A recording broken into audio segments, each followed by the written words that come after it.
Welcome back. Lecture number 23 के अंदर आज हम नोवेंजेल रिएक्शन के बारे में डिस्कशन करने वाले हैं। सबसे पहले डिस्कशन करते हैं केमिकल रिएक्शन के बारे में।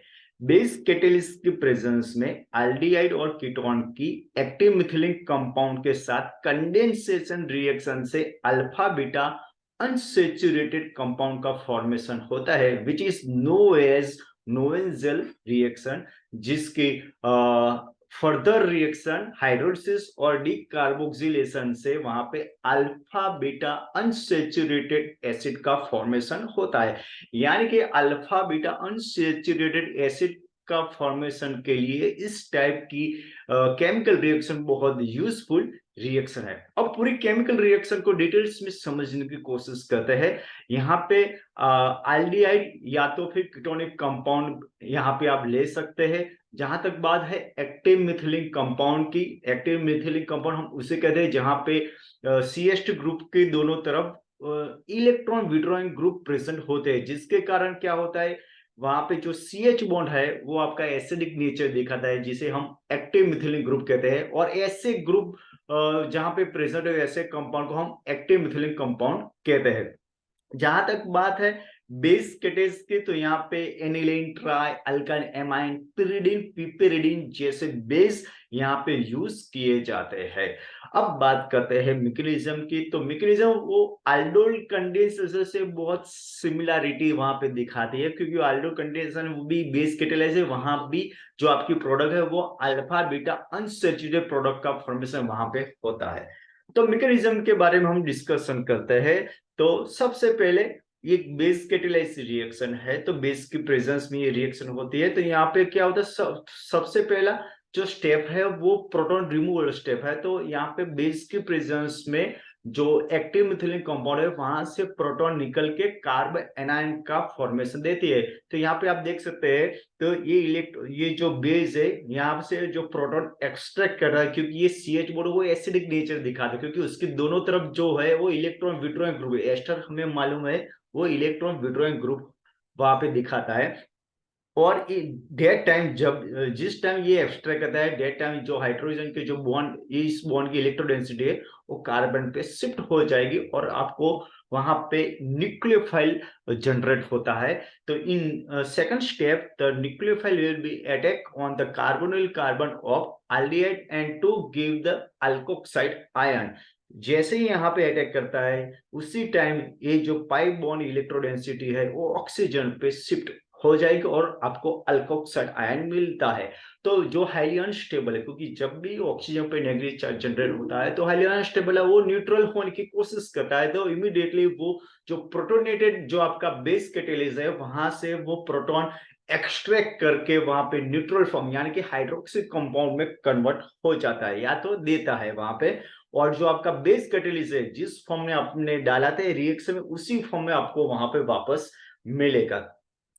जो लास्ट स्टेप है वो डिहाइड्रेशन स्टेप है। डिहाइड्रेशन स्टेप यानी कि यहाँ से OH निकलेगा और यहाँ से H निकलेगा और आपको वहां पे अल्फा बीटा अनसैचुरेटेड प्रोडक्ट का फॉर्मेशन वहां पे देगी, जिसकी further reaction hydration, acidic hydrolysis और डीकार्बोक्सिलेशन से।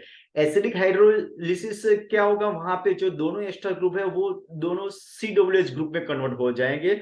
और फर्दर डीकार्बोक्सी हीटिंग से क्या होता है, वहां पे डीकार्बोक्सिलेशन प्रोसेस होती है, यानी कि एक COH में से एक वहां पे कार्बन डाइऑक्साइड मॉलिक्यूल निकल के वहां पे अल्फा बीटा अनसैचुरेटेड एसिड का वहां पे फॉर्मेशन देती है। यानी कि आप कह सकते हैं कि अल्फा बीटा अनसैचुरेटेड एसिड का फॉर्मेशन के लिए नोवेंजल रिएक्शन एक यूजफुल नेम रिएक्शन है।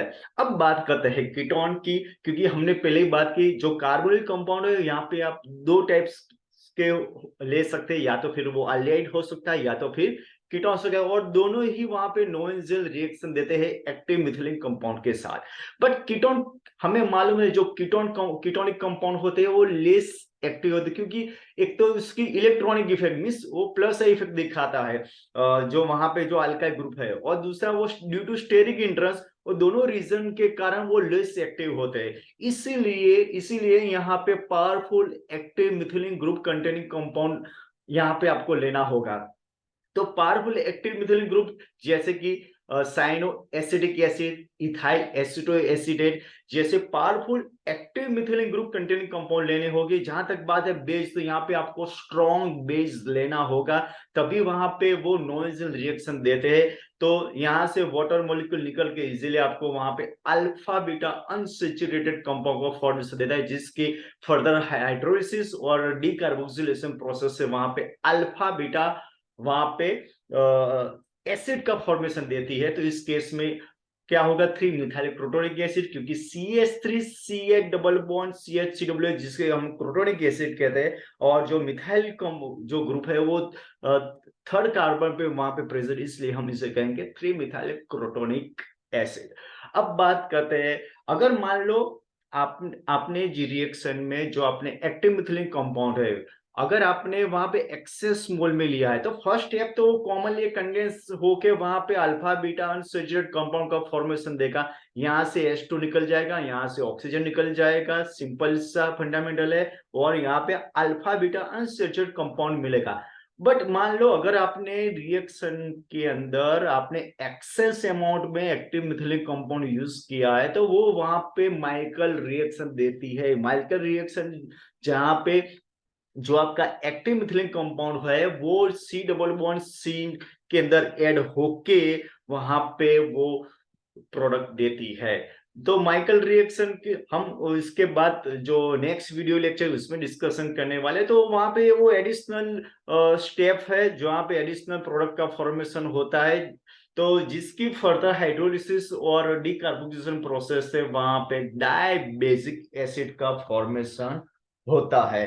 तो अब बात करते हैं एप्लीकेशन के बारे में। तो एप्लीकेशन के अंदर सबसे पहले डिस्कशन करें various alpha beta unsaturated acid का फॉर्मेशन के लिए ये नेम रिएक्शन बहुत यूजफुल है।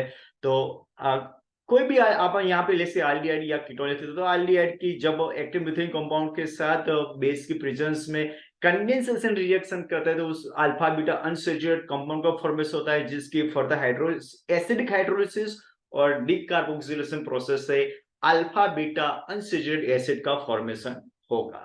अगर एक याद रहना चाहिए, एल्डिहाइड आपका एलिफेटिक हो सकता है या तो फिर वो एरोमेटिक भी हो सकता है। दोनों केस में नॉन जेल रिएक्शन वो देती है। अगर आपने एरोमेटिक एल्डिहाइड लिया है तो उस केस में भी आपको अल्फा बीटा अनसैचुरेटेड एसिड का फॉर्मेशन होगा।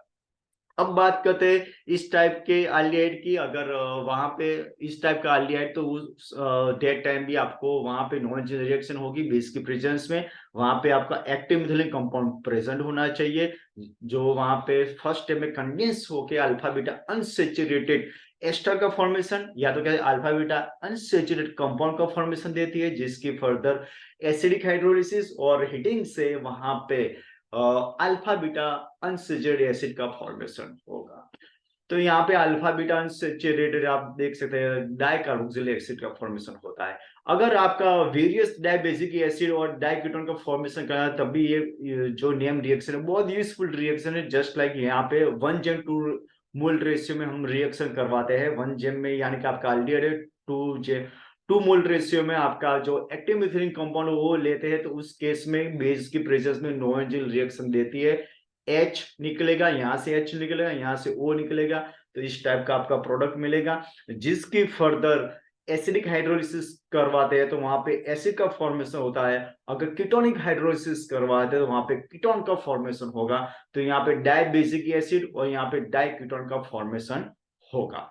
अब लास्ट बात करते हैं उसकी एप्लीकेशन की। साइक्लिक कंपाउंड के फॉर्मेशन के लिए भी ये नेम रिएक्शन बहुत यूजफुल रिएक्शन है। जैसे कि आप देखिए इस टाइप की एक्टिव मिथिलिन कंपाउंड है और ये आपका एल्डिहाइड है, एलिफेटिक एल्डिहाइड है। तो इस केस में आप देख सकते हैं जो CH2 है वो भी एक्टिव मिथिलिन ग्रुप है, और ये जो CH बॉन्ड है वो भी एसिडिक नेचर दिखाता है। तो यहाँ पे यहाँ का जो CH बॉन्ड है वो भी एसिडिक नेचर दिखाएगा, और यहाँ का जो CH है वो भी एसिडिक नेचर दिखाएगा, लेकिन जिसका एसिडिक नेचर सबसे ज्यादा होगा वही वहां से सिस्टम से पहले निकलेगा। क्योंकि first step proton removal step है बेस की प्रेजेंस में, वहां पे प्रोटॉन निकल के और स्ट्रांगली न्यूक्लियोफाइल या सॉरी वहां पे कार्बन एनायन जनरेट का जो आपका न्यूक्लियोफाइल है, तो इसका जो एसिडिक नेचर वो ज्यादा है, इसलिए यहाँ से निकल के यहाँ पे जो आपको हाइड्रोक्सिल हाइड्रोक्सी कंपाउंड का फॉर्मेशन होता है, यहाँ पे जो अल्फा बीटा अनस्ट्रक्चर्ड कंपाउंड का फॉर्मेशन नहीं होगा, क्योंकि यहाँ पे इस कार्बन पे OH प्रेजेंट, लेकिन जो एडजेसेंट कार्बन है वहां पे H नहीं है, इसलिए वहां पे डिहाइड्रेशन प्रोसेस नहीं होगी, इसलिए वहां पे हाइड्रोक्सी कंपाउंड का फॉर्मेशन होगा, वहां पे रिएक्शन स्टॉप होगी, जिसकी फर्दर हाइड्रोलिसिस और हाइड्रोलिसिस प्रोसेस और डिकार्बोनेशन प्रोसेस से वहां पे एक साइक्लिक सिस्टम जनरेट होगी। तो साइक्लिक कंपाउंड के फॉर्मेशन के लिए भी ये जो नेम रिएक्शन है बहुत यूजफुल रिएक्शन है। तो इस वीडियो लेक्चर में हमने उसकी केमिकल रिएक्शन क्या है और उसकी मैकेनिज्म क्या है, उसके एप्लीकेशन, उन सारी बातों की डिस्कस हुई। Okay, thank you.